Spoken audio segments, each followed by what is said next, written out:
morning, ladies. Excuse me if my voice sounds a little funky. I do have a slight, I guess you can call it a cold. Either way, I just have congestion a little bit in my throat and in my lungs. But either way, okay, so I've been wanting to make these videos where I track my cycle just as a part of me knowing my body and better learning my body, because I am getting older and I do want to have another child in the future. So I feel like I want to learn my body to be able to predict, so that when I am ready, I will know the signs to look for and how to properly TTC. But amidst this, in the meantime, I do have the everyday things that happen with, not necessarily preventing pregnancy and not necessarily TTCing. But I decided to start tracking this video today, make this video today about my cycles, because today I am 14 DPO. And today is the day that AF was actually supposed to come. AF is not here. I have... At 8 DPO, I track my symptoms. I don't start like symptom spotting and stuff anymore until I get to 8 DPO, which is when most people, I've seen a lot of videos of a lot of women getting their BFPs at 8 DPO.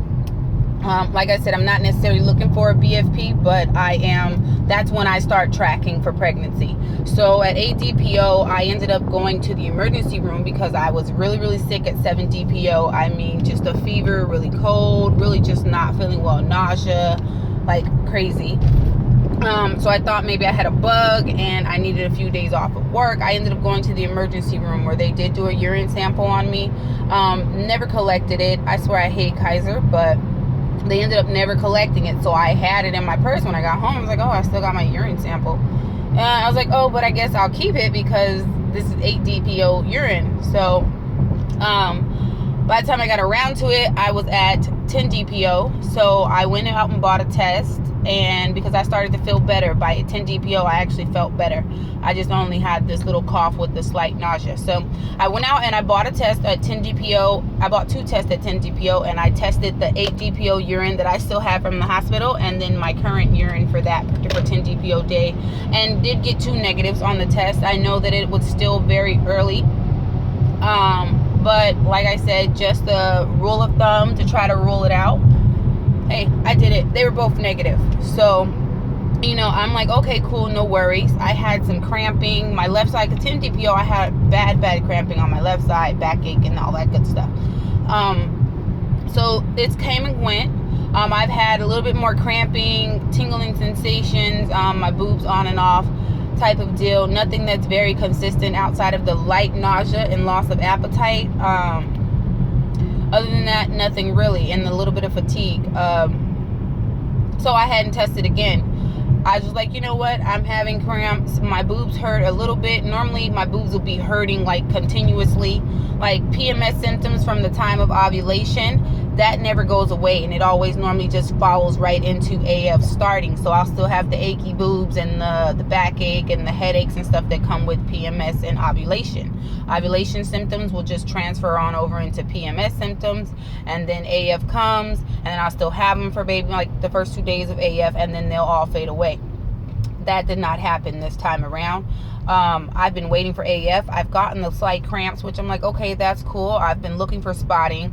Nothing so far. Today I woke up, and normally when I wake up on AF day, my AF always comes a week ahead of when Ovia Fertility predicts it. It's either 5 to 7 days prior to. So by the time the actual predicted date comes up, I've already bled for the 2 to 3 days, and AF is over by the time my actual predicted AF day comes around. But I did not start early this week, no spotting or anything like that. I thought that I saw like my discharge have like a little tinted, but nothing to where I was really like, yeah, it's definitely tinted. So I was just like, I'm just gonna wait it out and wait for AF to come, and no AF. I woke up, normally when AF is coming, I wake up to AF, and this morning I woke up to no AF.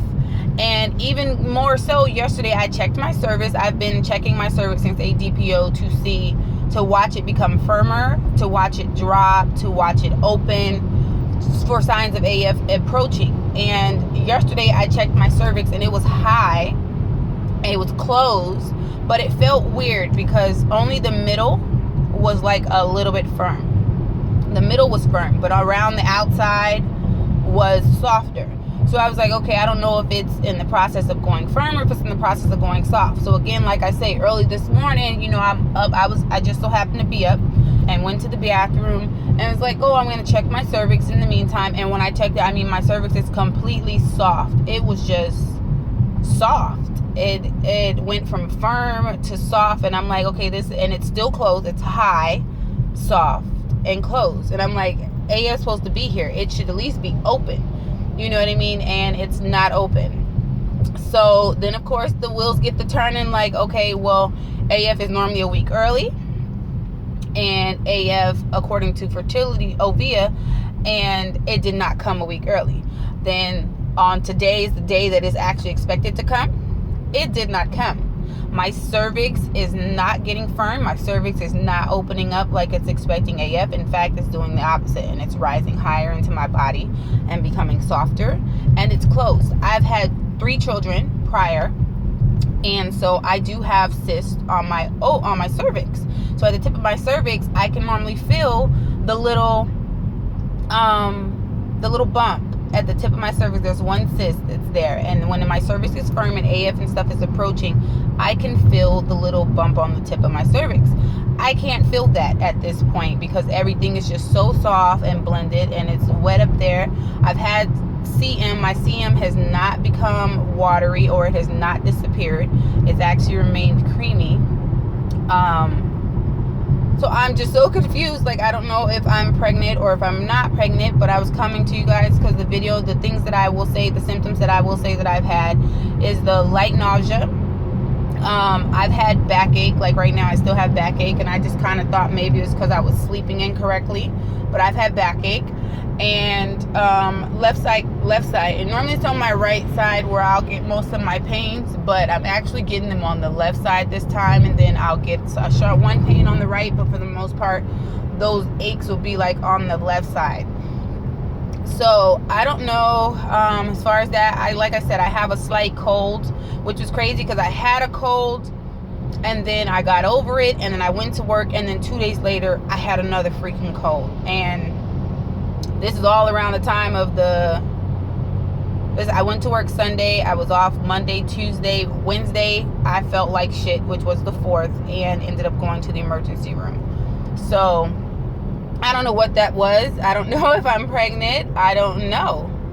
Not necessarily TTCing, but I mean, a bundle of joy is always a blessing, and I do want another one, hence me saying that I am trying to work on tracking my body and my system, because I have had issues in the past between birth control and depot shots and those type of things, which have actually done more harm to my system. So I overall think that, you know, it's going to be an issue for me to try to conceive when I do get ready to conceive, because I have developed cysts on my ovaries and a fibroid on my uterus.